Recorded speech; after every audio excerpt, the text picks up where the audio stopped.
Digital economy, India's global rise.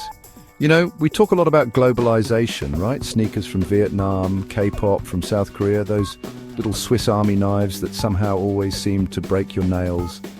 Globalization has been bringing the world closer for a while now, but here's the thing. What happens in Silicon Valley doesn't stay in Silicon Valley anymore. See, globalization isn't just about goods crossing borders. It's about digital ideas, data, money, and jobs flying around the world at light speed. It's about that app you can't live without, designed by a team spread across 3 continents. It's about that online course you took, taught by a professor 10,000 miles away. In today's video, we're diving headfirst into this fascinating world. We'll explore how the digital economy is transforming the global stage and how one nation in particular is using this digital wave to rise up. India. Buckle up, people, it's about to get interesting. So, why are we talking about this? Why should you, sitting there in your pajamas, care about the digital economy? Well, my friend, let me paint you a picture. Remember that quote, what happens in Vegas stays in Vegas? Yeah, well, what happens in Silicon Valley doesn't stay in Silicon Valley anymore. This ain't your grandpa's globalization with ships chugging along for months. This is the age of fiber optic cables and satellites where information travels faster than a rumor in a high school cafeteria. Remember when that ship got stuck in the Suez Canal and everyone freaked out? That's how reliant we are on the digital world now, and it's not just about cat videos and memes. People, this digital revolution is changing how we work, how we shop, how we connect, basically how we live.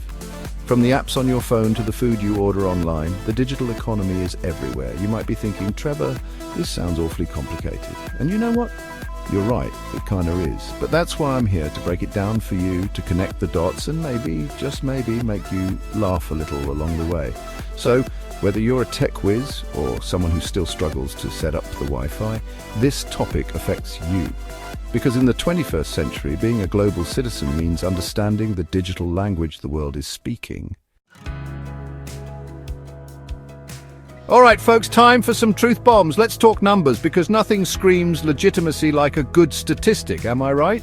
Get this, by 2024, a whopping 60% of the global GDP was influenced by digital trade. That's more than half of the world's economic activity being driven by ones and zeros.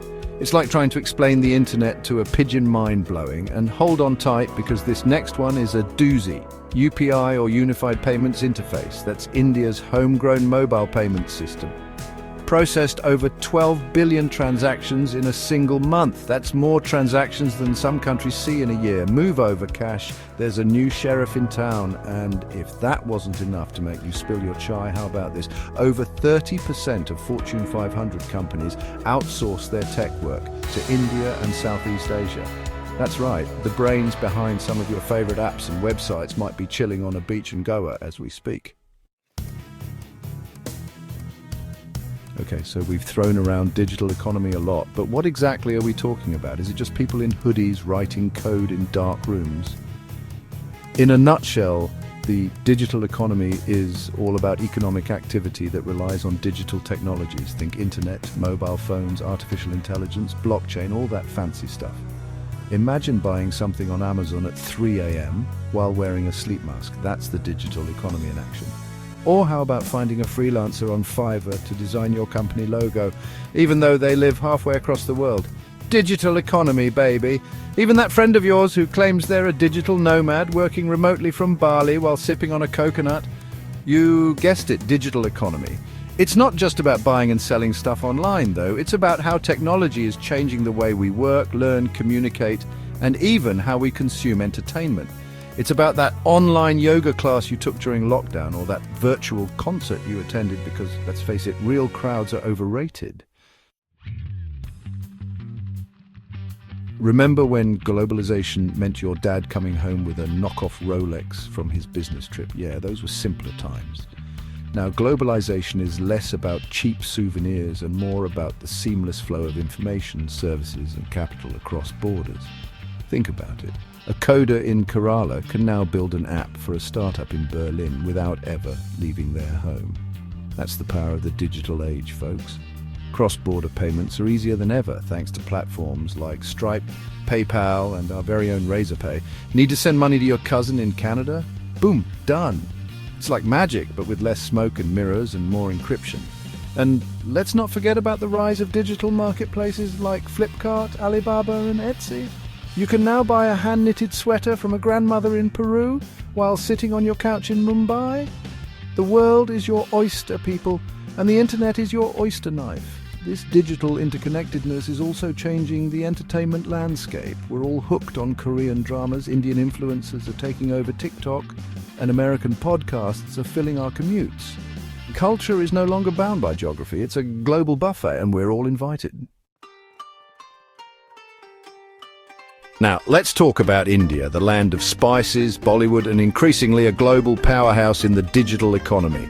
That's right, India is no longer just a land of call centers and outsourcing, my friends. We're talking about IT giants like TCS, Infosys, and Wipro, raking in over $250 billion in IT exports.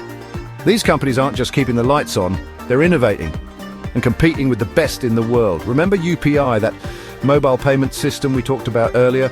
Well, it's not just a local phenomenon anymore.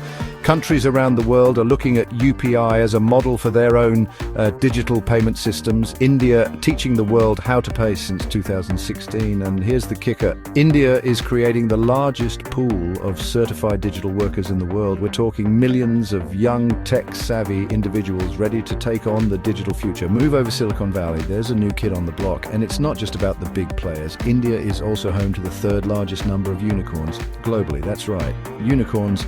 Those mythical startups valued at over $1 billion. From fintech to edtech to health tech, Indian startups are disrupting industries and making waves on the global stage. Hold on to your hats, folks, because it's not all sunshine and rainbows in the digital world. Remember, with great power comes great responsibility. And unfortunately, we haven't always been the most responsible with our digital toys. One of the biggest concerns is job displacement. As automation and AI become more sophisticated, many traditional jobs are at risk. Remember those factory workers replaced by robots? Well, now it's the accountants, telemarketers, and even lawyers who are feeling the heat. Then there's the digital divide, the gap between those who have access to technology and those who don't. While we're busy ordering groceries online, millions still lack access to basic internet connectivity. It's like having a party and forgetting to send out half the invitations. And let's not forget about data colonialism. Big tech companies are notorious for collecting and monetizing our data. But what happens when this data comes from developing countries with weaker privacy laws and fewer resources to protect themselves? It's like a digital gold rush, and guess who's getting exploited? And of course, there's the ever-present threat of cyber attacks. From data breaches to ransomware attacks, the digital world is a playground for criminals and hackers. It's like leaving your front door unlocked in a bad neighborhood. You're just asking for trouble. Chapter 7, did you know? Part 2, more stats to make you go, whoa. Alright folks, time for another round of Did You Know, because knowledge is power, and frankly I just love blowing your minds with crazy facts. Ready for this? A single day of WhatsApp outage can cost the Indian economy a staggering 1,500 crore rupees in lost productivity. That's like the entire population of Mumbai forgetting to set their alarms on the same day. Speaking of work, did you know that 70% of Gen Z, those young whippersnappers, prefer gig work or remote jobs over traditional 9-to-5 jobs? The office cubicle is so last century, darling. And hold on to your laptops, because the digital nomad lifestyle is no longer a fringe movement. These globe-trotting freelancers and entrepreneurs now make up a $1 trillion economy. That's more than the GDP of some small countries. All right, audience, it's time to put those thumbs to work. Let's make this a two-way street, shall we? First question. Have you ever bought something from an international seller online? Type A for yes, B for no. Don't be shy, I won't judge your online shopping habits. Much. Next up, do you work or freelance for someone outside India? Y for yes, N for no. Let's see how many global citizens we have in the house. And finally, the big one. Do you think India can lead the next wave of the global digital economy? Yes or no? Let your voices be heard, people. All right, folks, let's recap, shall we? We've covered a lot of ground today, from the basics of the digital economy to India's rise as a digital powerhouse. But if you only remember one thing from this video, let it be this. Globalization today is digital Every WhatsApp message you send, every remote job you take on, every cryptocurrency transaction you make, it's all part of this giant interconnected digital web. And here's the thing about India. We're not just participating in this digital revolution, we're leading the charge in many ways. From mobile payments to IT services to a thriving startup ecosystem, India is proving that it has what it takes to compete on the global stage. But as we embrace the opportunities of the digital age, we also need to be mindful of the challenges. The digital divide, data privacy, cybersecurity, these are real issues that require our attention. So, what's the takeaway from all of this? The world is changing, folks, and the digital revolution is leading the charge. Borders are blurring, physical limitations are fading, and the internet is our new playground. Whether you're a student in Bangalore, a freelancer in Jaipur, an investor in Mumbai, or just a consumer scrolling through your phone, you're already a part of this global digital economy. The question is, are you ready to level up? The future belongs to those who can adapt, innovate, and harness the power of technology. And something tells me, my friends, that India is ready to take center stage. That's it for today, folks. I hope you enjoyed this deep dive into the exciting world of the digital economy and India's role in it. Remember, this is just the tip of the iceberg. There's so much more to explore, and I'm here to guide you through it. If you found this video insightful, don't forget to give it a big thumbs up and subscribe to my channel for more thought-provoking content. And hey, why not hit that notification bell so you never miss an upload? Let's keep the conversation going in the comments below. Tell me your thoughts on India's digital rise. Are you excited, nervous, or somewhere in between? Until next time, stay curious, stay informed, and keep on rocking the digital world.